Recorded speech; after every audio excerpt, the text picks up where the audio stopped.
I'm Egbert, the owner of this station. Check out my website at egbert.com. That's EGGBURT, egbert.com. Now it's back to Brad and John. Check out their website at bjshow.co. The BJ Show? Come on, guys. Anyway, here's B and J. John, I just got a text from someone, and I won't say who it is because we won't publicly embarrass this person. I don't know if they want to be credited or not, but the text says, I asked Greitens a question. I don't recall what now. Once when he was running last, let's say my BS detector was off the charts. Greitens is good at BSing. Do you agree with that? Do you think he's good at BSing? Well, I mean, I don't know if he's 100% full of it, but I know that, yeah, I mean, look, voters had their say, and then he resigned from office. When I met him, he was still a Democrat. And he was considering running in 2010, Brad. He was kind of shopping himself around. I met him through a Democrat acquaintance of mine. And Greitens was considering running for Congress as a Democrat, either against Kit Bond in 2010 or for a congressional seat. And I was happy for my Democrat acquaintance because I was like, look, Democrats have a really, attractive, in terms of resume, gay guy to run for office who has a pro-military back. I just assumed that Greitens was gay. He's very pretty. You could tell he cares a lot about his appearance. And I just thought it was cool that there was like a gay pro-defense Democrat running for Congress, even though I'm a partisan Republican. And it turns out he's not gay, but he's just very pretty, So you guys can't be pretty? Well, no, they can. I mean, you're not. I'm not. I think a lot of men aren't. But yeah, I mean, some guys are obviously very pretty. Like my friend Quo Lee. Have you ever met Quo Lee?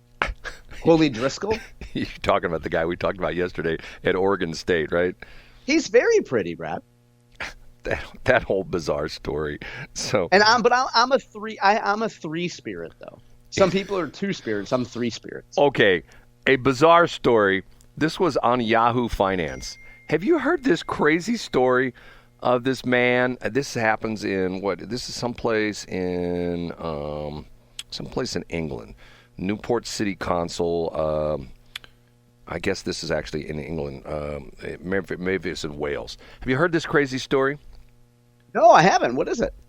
He's a guy who's been into crypto. You're a crypto guy, right? Yeah. Well, I mean, I follow it. Yeah, sure. Okay, he had a hard drive with all on his computer. He had a hard drive with all his crypto accounts on it, okay? Yep. And he accidentally replaced the hard drive. He was having a problem with the hard drive. He put a new hard drive in, and he accidentally threw away the hard drive, okay? Ooh.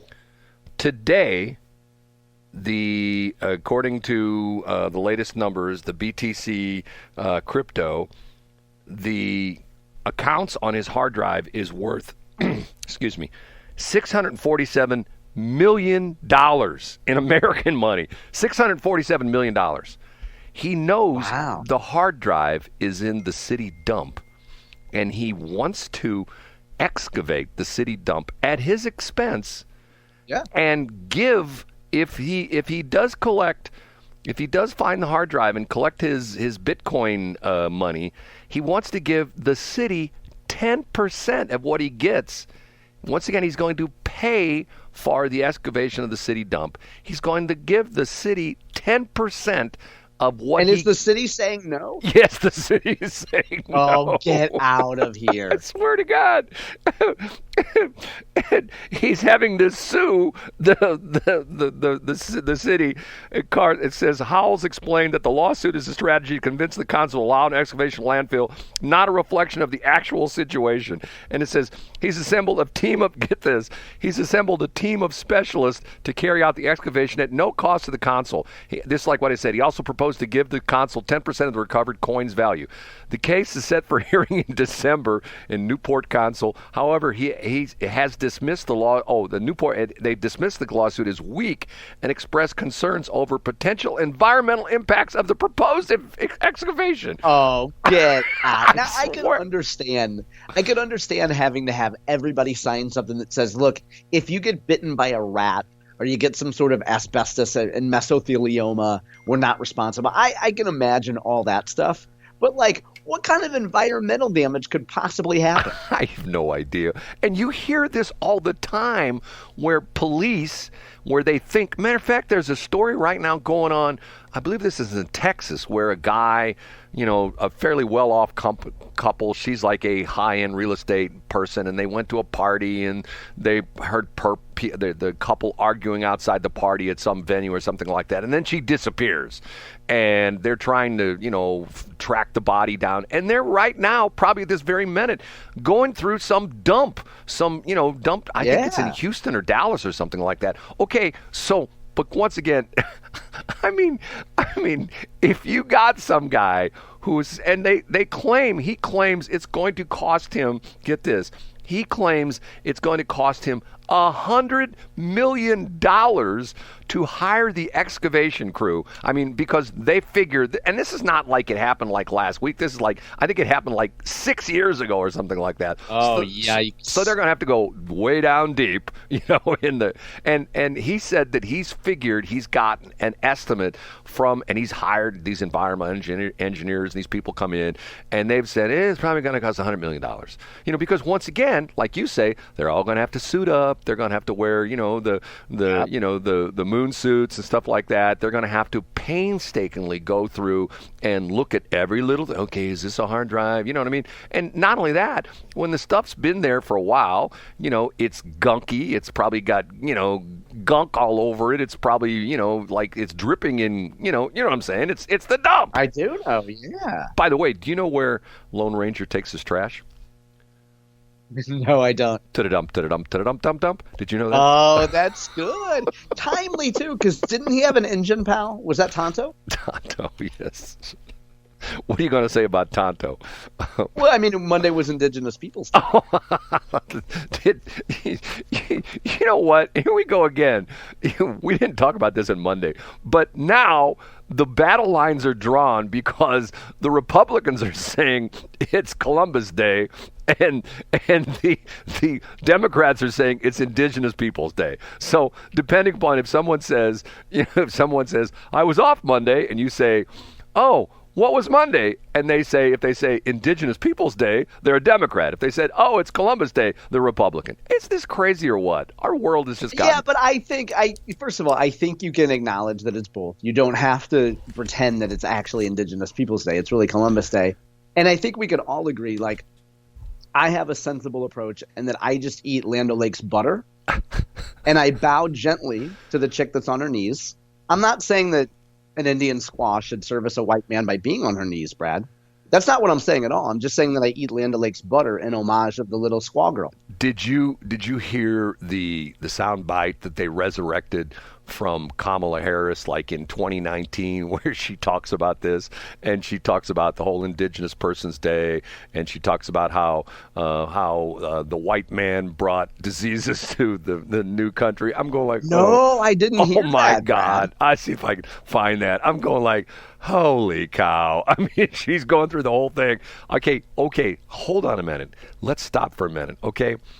If you trace everything back to Christopher Columbus, okay? And I know there are other explorers that came to the United States, or was now the United States, okay?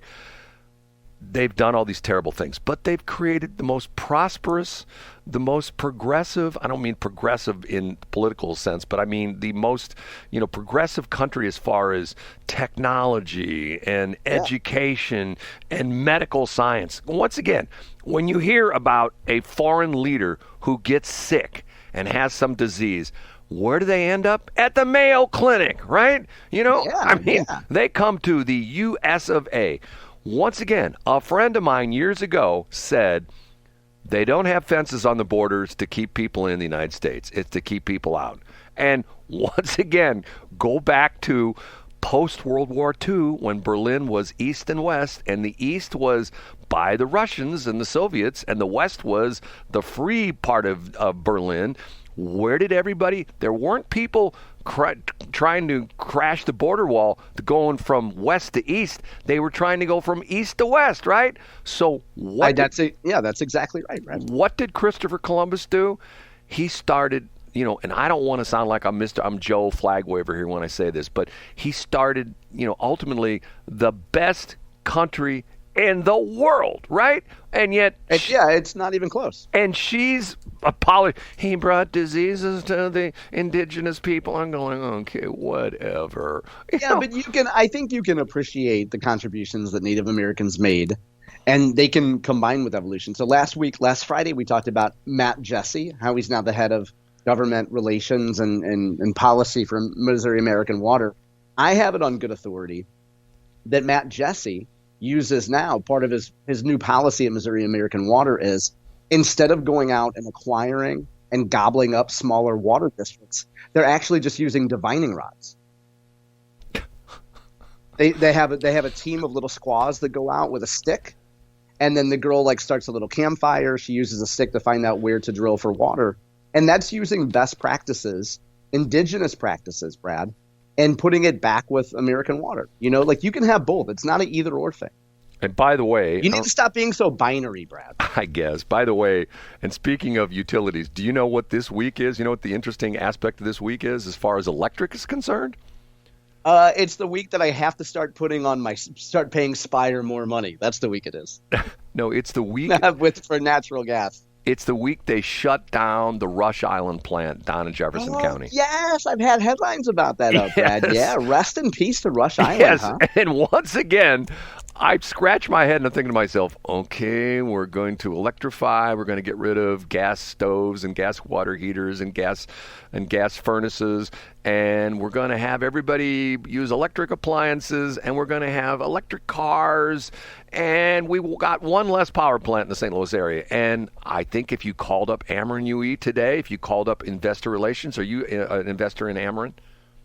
I do own AEE, yeah. Okay. If you were to call that investor relations line, and I know you've got a private number, although years ago when I had a little bit of a tussle with Ameren, and I was asking someone, can I, instead of calling this stupid number, I have to go through the phone tree anytime, can you just give me a direct dial number? And the woman said to me, oh, none of us at Ameren UE have direct dial numbers. And the bizarre part of this, at the time I had a friend who worked at Ameren UE, and I had his direct dial number, but that's a whole nother story. Okay, so if you called up investor relations and say, hey, I'm John Combest, one of your stockholders, and I saw that the Rush plant is going bye-bye this week. What plant are you building to replace that plant? What would the answer be? I'll tell you exactly what it is. They have a meeting set up at the Brass Rail with Bill Eigel, and they're going to put giant skylights into the Twa Dome, and they're going to use that solar energy, Brad, to power Missouri customers. The answer to the question is they have no replacement for the Rush Island plant, whatever it's called, because I don't think there's been a new power plant built in the state of Missouri, in maybe the last 50 years? Yeah, probably not. But you know what? Somebody in Missouri could probably get you a good deal on a couple solar panels, Brad. And they're only $12.7 million, and good luck financing them, but knock yourself out. See, once again, I keep telling myself, I keep making a note. I'm going to, and it's going to take me an hour to get to talk to somebody.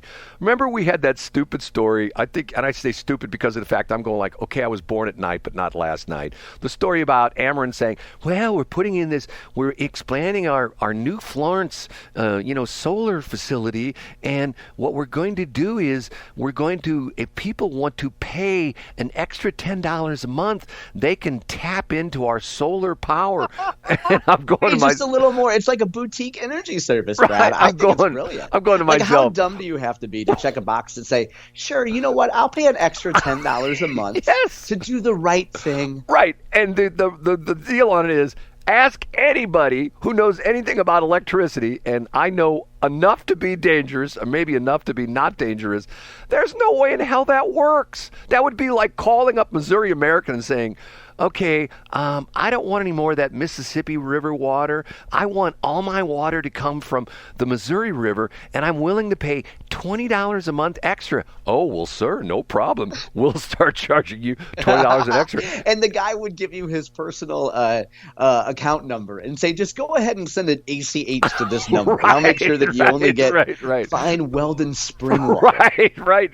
We'll make sure you only get at your house. Now, we'll have to tell you up front that your neighbors will not be getting Missouri River water, but only you will be getting Missouri River water, and you'll say, Well, now hold on a minute now. Isn't the same pipe that feeds my neighbor's house the one that feeds my... Yes, but what you don't understand, we've got this new technology. It's called water fiber, and we put this stuff in the water pipes, and it directs certain kinds of water to only certain houses, and we've got this computer system, and it controls everything. Oh, it's wonderful, and thank you so much for subscribing. And matter of fact, if you really are more than willing to spend $200 a month extra, we'll give you Ladue water. Yes, we'll actually pipe. Oh, yes, the very fine. What about Huntley water? Can you pay extra for that? That's $200 a month extra. We'll give you water out of our Huntley well that's on August Busch the Fourth's estate's property.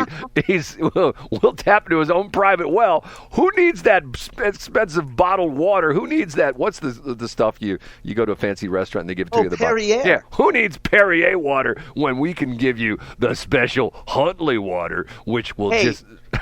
To do a callback to yesterday's show, Brad, I mean, the last guy to dip into August Busch's well ended up getting run over outside the Chase Park Plaza.